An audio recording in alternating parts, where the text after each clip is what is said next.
L'IA, c'est génial, mais l'IA, c'est finalement un stagiaire. Il ne s'agit pas de faire des fourre-tout, mais des contenus vraiment très ciblés, très pointus. Bonjour, je m'appelle Éric Villemain, je suis ancien journaliste dans la presse économique et j'ai plongé assez tôt dans le digital pour travailler notamment à l'internaute.com que j'ai lancé et aux Échos aussi, où j'étais manager, DG en charge du numérique. Autant vous dire que les questions de stratégie de contenu, l'évolution du numérique, je l'ai vécu quelque part les mains dans le cambouis.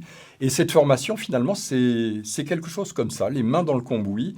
On va vraiment travailler très concrètement avec des exemples et de la méthode sur la manière de bâtir une stratégie de contenu à l'heure de l'IA. Il y a quelque chose qu'il faut vraiment comprendre. L'IA, c'est génial, mais l'IA, c'est finalement un stagiaire. Un stagiaire très rapide, hyper obéissant.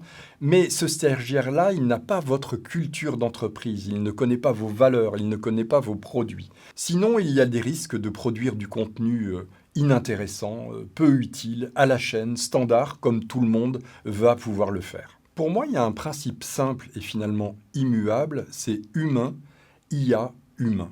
Ne déléguez pas la stratégie de contenu à l'IA. Faites-lui faire des contenus anglais, spécifiques, parce que le risque, sinon, c'est vraiment de produire du contenu comme tout le monde. Et là, vous gâchez beaucoup de temps et beaucoup d'argent. Je vais vous en proposer 4. Je démarrerai par une question très journalistique, finalement, c'est l'angle. Quand je parle de quelque chose, quel angle je choisis? Il ne s'agit pas de faire des fourre-tout, mais des contenus vraiment très ciblés, très pointus. Le deuxième point, c'est une question qui devrait vous obséder normalement, c'est l'utilité. Quelle utilité, quel service finalement va rendre mon contenu? C'est quelque chose de très important pour répondre à une demande de quelqu'un qui, au même moment que vous publiez, se pose la question. Le troisième point, c'est les formats. Je pense qu'aujourd'hui, c'est très important. Associer un contenu et un format, c'est quelque chose qui va être assez puissant.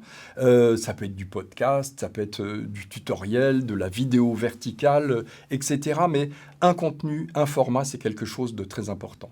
Et je finirai sur quelque chose qui est parfois minimisé dans les entreprises, voire même dans les médias, c'est la politique visuelle. C'est très important d'avoir une identité visuelle et de choisir des images qui vont être puissantes, qui vont pouvoir accrocher l'attention.